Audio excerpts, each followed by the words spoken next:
The room froze when Daniel Mercer announced my transition. My title, my authority, gone in one clipped sentence. The sharp snap of his binder closing felt louder than applause. I didn't shout. I didn't beg. I leaned forward, looked at Barton and Wolf's directors, and whispered, "Thank you." They thought it was surrender. They didn't see the paper trail I'd buried years earlier. One overlooked clause, one fragile thread, and the whole facade Mercer built was already trembling. This story gets darker. But first, where are you watching from? Leave a comment, and make sure you're subscribed so you don't miss the twist. Daniel Mercer didn't raise his voice when he gutted me. That made it worse. He waited until the quarterly governance review was in full swing, until every director and senior partner of Barton and Wolf was seated with pens poised over their notepads, and then he slid his glasses down the bridge of his nose and said the words as if they were routine housekeeping. Effective immediately, Joan Parker will be transitioned out of her role. Inefficiency at this level can't be tolerated. Chairs shifted. A cough cracked the silence, but no one dared interrupt. My title, my authority, everything I had carried through late nights and endless audits, vanished in a clipped sentence. I felt my chest tighten, heat rising behind my ears. He didn't even look at me. His eyes stayed locked on the spreadsheet glowing on the screen, as though I were a miscalculation he had corrected. Some directors avoided my gaze. Others stared with the sterile interest of surgeons watching a failed transplant. I wanted to scream, to demand recognition for the years I had spent protecting their contracts from collapse, but my throat locked. Instead, I gathered my notes slowly, deliberately, my hands trembling only once as I stacked the papers. Then I leaned forward just enough for my voice to carry. "Thank you," I whispered. The room stiffened. A few thought it was surrender. Mercer smirked, satisfied, already moving on to the next agenda item. What he didn't see was the hairline crack he had just carved into the foundation beneath his own throne. The silence of that boardroom didn't end when I walked out.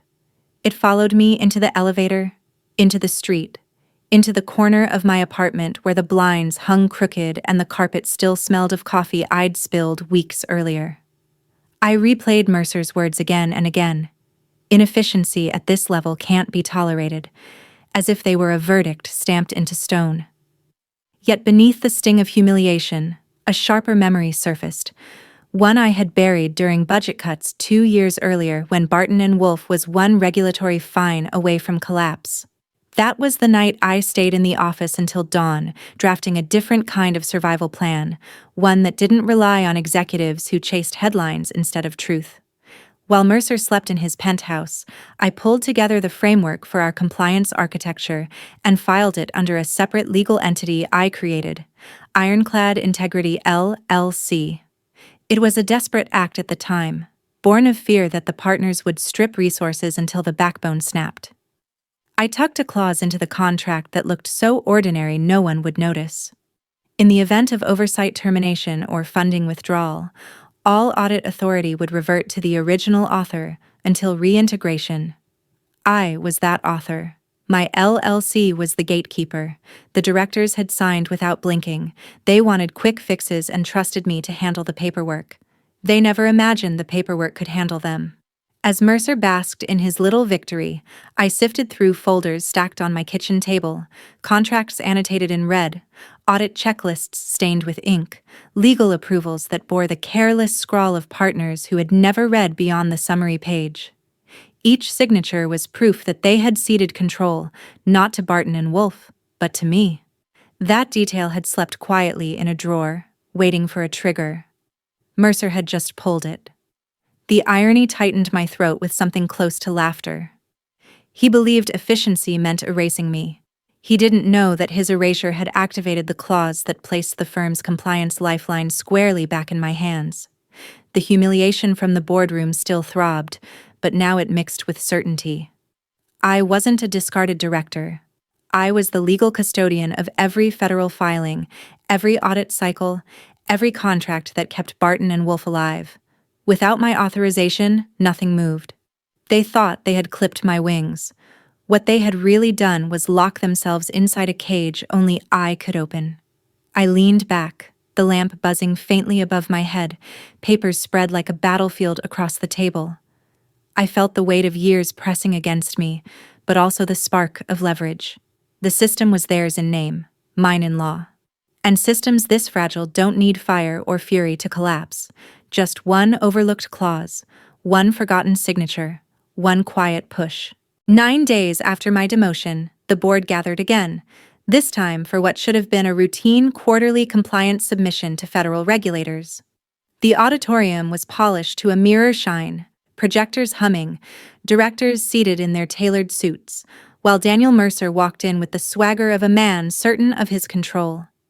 He wore that same smug expression he had the day he cut me down, as though my absence had already erased me from memory. What Mercer didn't realize was that my absence wasn't emptiness. It was a lock, and the key was still in my pocket. The regulators connected remotely, their faces lined with the usual bureaucratic indifference. Mercer cleared his throat, launched into a preamble about efficiency improvements, then gestured to the compliance officer running the presentation. A few keystrokes later, the system queued the filings. But instead of the usual wall of dense numbers and certifications, the screen displayed a sterile gray notice. Authorization invalid, primary author required. For a beat, no one moved. The sentence seemed too absurd, too final, to be real. A director shifted in his chair, whispering to his neighbor. Someone in the back stifled a laugh, thinking it must be a glitch. Mercer chuckled as if to reinforce that idea, raising his hand to calm the murmurs. "Minor technical delay," he said. 2 minutes. 2 minutes became 10, 10 stretched to 20. Each time the compliance officer attempted to reload, the same words blazed back like a brand. Authorization invalid, primary author required. Silence thickened. Regulators frowned, asking for clarification. Mercer's voice faltered as he assured them it was a temporary access bug. His tie looked tighter than before, a sheen of sweat glistening on his temple. The directors exchanged uneasy glances, the kind of glances that carried blame before anyone spoke it aloud. Then one of the regulators leaned forward, his tone clipped. "Mr. Mercer, are you telling us Barton and Wolf has lost its ability to file?" The words sliced through the room. Heads turned in unison toward Mercer, who fumbled with his cufflinks, his confidence cracking. "Of course not," he snapped, too sharp, too defensive. "We have redundancies in place." Everything is fine, but everything wasn't fine. Every contract dependent on those filings now hung in limbo. Every partner in that room knew the risks of non-compliance, the penalties, the contracts that could evaporate overnight. What they didn't know was that Mercer was bluffing with a hollow hand. I wasn't there in person, but updates flew to me within minutes.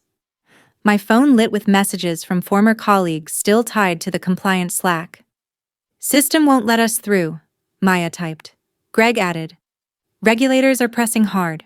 He's stalling." And then Thomas, always the cynic, sent a single line. "He doesn't know you own it, does he?" I stared at the glowing screen in my dim apartment, the irony sharp enough to draw blood. Mercer thought erasing me was victory. What he didn't grasp was that erasing me had erased their access. In that moment, Barton and Wolf's untouchable image cracked in full view of its most important audience. The firm hadn't just stumbled, it had revealed its fragility. One detail, one clause, one overlooked signature, and the empire was already wobbling on broken stilts. The fallout from the failed filing spread faster than Mercer could contain it. Within 24 hours, whispers turned into headlines. Barton and Wolf compliance delay raises regulator concerns. Mercer's face was everywhere, calm on the outside, but behind those clipped statements was panic bleeding through the seams. He doubled down the only way he knew, by fabricating control. I learned through quiet channels that he ordered junior staff to stitch together spreadsheets, instructed HR to draft continuity memos, and pushed the IT department to create a facade of restored access. It was a performance, hollow as an empty shell. But regulators don't bow to performance. They bow to documentation, authorship, signatures, none of which he had. By the third day, HR made their move. My phone lit up with a call I almost let sink into voicemail. Curiosity 1. Joan. The director's voice rang with forced warmth. We've been concerned. The board feels your departure created instability. Daniel wants to make this right. If you come back, we can reinstate your title. With a significant compensation adjustment, her words were smooth, rehearsed, and desperate. I let the silence stretch until it burned. Then I spoke, steady and sharp. You don't have enough authority to buy back integrity. The line went dead silent. I heard her exhale, shallow and quick, like someone searching for a script that didn't exist. Joan, think about the team. I ended the call. I didn't need to think. I had already chosen. Money wasn't the prize. Control was. Barton and Wolf wasn't the only firm watching. 2 days later, I opened an email from Crestline Advisors. The sender's name froze me, Laura Chen. Years ago, she had been one of Barton and Wolf's brightest partners, forced out when Mercer orchestrated a power play that labeled her unmanageable. She had walked away without looking back. Now here she was, a senior executive at Crestline, extending a hand. Her message was concise, almost casual. We understand the current turbulence. If you're open to dialogue, I'd like to meet. I met her in a quiet cafe tucked off a side street where no one from the corporate towers ever wandered. She arrived with that same confident stride I remembered, her grin sharp with both humor and challenge. Joan Parker, she said, sliding into the booth. Didn't think I'd see the day Mercer shoved you out too. Though he always had a talent for discarding the ones who actually mattered. I studied her, cautious. You didn't call me here to reminisce. She leaned in, her voice lower, her words edged with intent. Crestline wants what you built. We've watched the fallout. Regulators whisper, clients doubt. But you and I both know the system doesn't move without you. My pulse quickened, though I kept my face still. What makes you so sure? Laura slid a folder across the table. Inside was a copy of the Barton and Wolf Framework contract, my contract. Clause highlighted in yellow, authorship reversion. She tapped it once, deliberately. Mercer doesn't know, does he? That you're the only one who can authorize the filings. Without you, it's just a shell. The cafe noise dimmed, every sound fading into the background hum. She had said aloud what I had only whispered to myself in the dark. For the first time, someone outside Barton and Wolf named the truth plainly. The firm's survival was mine to grant, or to withhold.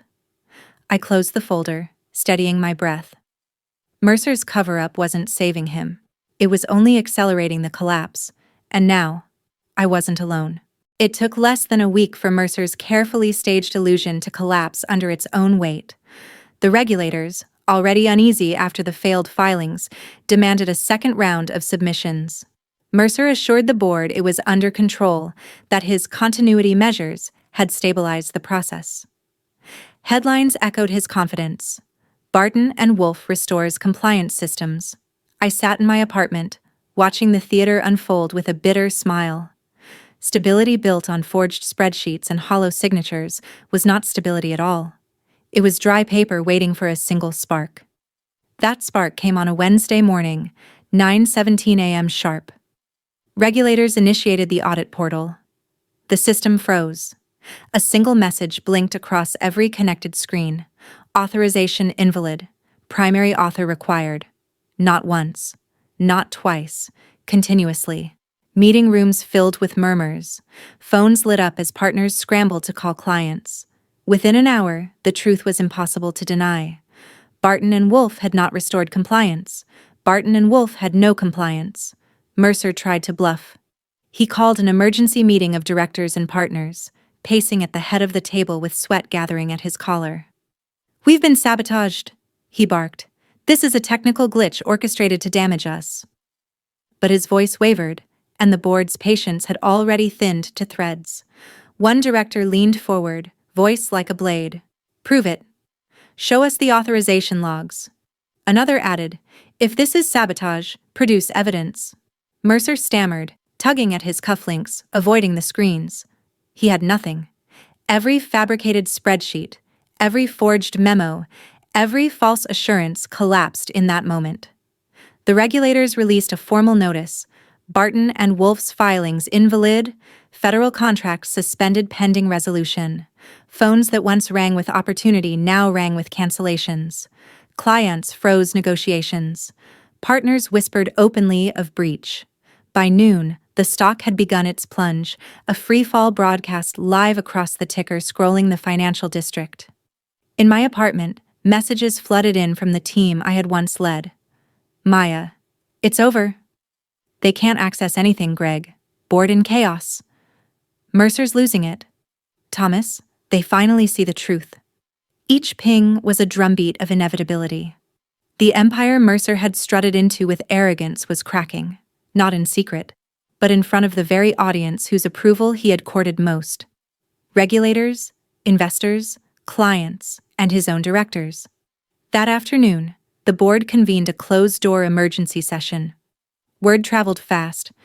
Mercer stood trembling near the doorway, his once immaculate posture hunched, his tie loosened like a man suffocating under invisible hands. The chairman's voice cut the air. Mr. Mercer, your explanations are insufficient. Our contracts are suspended, our filings are invalid, and our survival is compromised. Another director slid a folder across the polished wood, eyes hard. These documents prove the compliance framework was authored and secured under Joan Parker. The authority lies with her. My name carried across that room like a verdict. Mercer flinched, color draining from his face. She can't, he rasped. She doesn't have the authority. On the contrary, the chairman interrupted, tapping the highlighted clause. She has all of it. The silence that followed was jagged, every second slicing deeper into Mercer's composure. For years, he had hidden behind polished reports and sharp suits. In that instant, stripped of illusion, he looked less like a leader and more like a cornered man whose tricks had run dry. I wasn't in that boardroom, but I could picture it vividly. Directors turning away from him, investors making calls to exit, the regulators' faces impassive as they noted every word. A career built on arrogance had been dismantled by a single clause he had never cared to read. Barton and Wolf, once untouchable, was unraveling. Certification suspended, contracts frozen, reputation imploding in real time. Mercer's downfall wasn't a crash of thunder. It was the sound of silence as the room abandoned him, the sound of a man realizing too late that the fine print he dismissed had become the noose tightening around his neck. And I, miles away, let the quiet triumph settle into my chest. This collapse wasn't chaos, it was justice. 2 days after Mercer's collapse in the boardroom, my phone rang again. This time, it wasn't Barton and Wolf groveling through HR scripts. It was Crestline Advisors, and Laura Chen herself. We met in a conference suite that smelled of new carpet and fresh ambition, the kind of place where no one was scrambling to cover tracks. She didn't waste time with pleasantries. "They've lost everything," she said flatly, sliding a contract toward me. "We want to buy what you own, but on your terms." The numbers were staggering. $900 million written so boldly across the page it seemed almost theatrical. But the money wasn't the point. I traced the words with my fingertip, calm, certain, remembering all the years Barton and Wolf had squeezed me dry and then discarded me. Signing without conditions would have been easy, but it would have made me no different from Mercer, selling for numbers, not for integrity. So I pulled a second sheet from my folder, my own draft. My condition was simple. The framework would be sold, yes, but only if I remained as chief advisory partner for compliance integrity.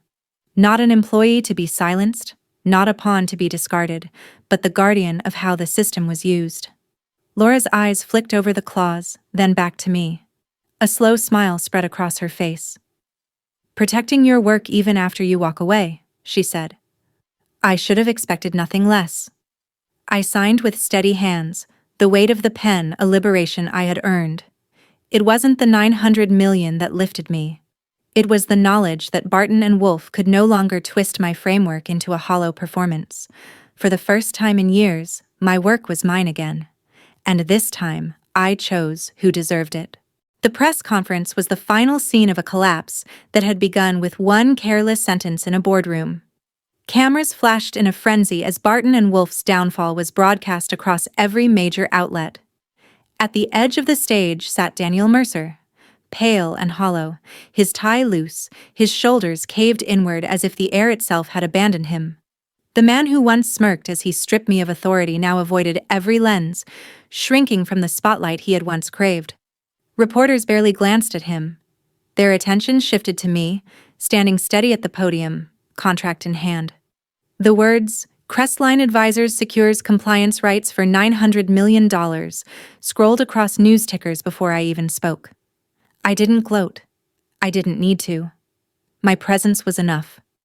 Each flash of a camera felt like the echo of justice delivered, not through shouting or vengeance, but through preparation and ownership. The directors who once applauded Mercer's arrogance now distanced themselves from him with the same speed they once celebrated him. Shareholders demanded accountability. Regulators confirmed the firm's suspension. Barton and Wolf was no longer a giant. It was a cautionary tale. I let my voice carry over the room, steady and precise. I reminded them that power doesn't rest in polished speeches or titles carved on office doors.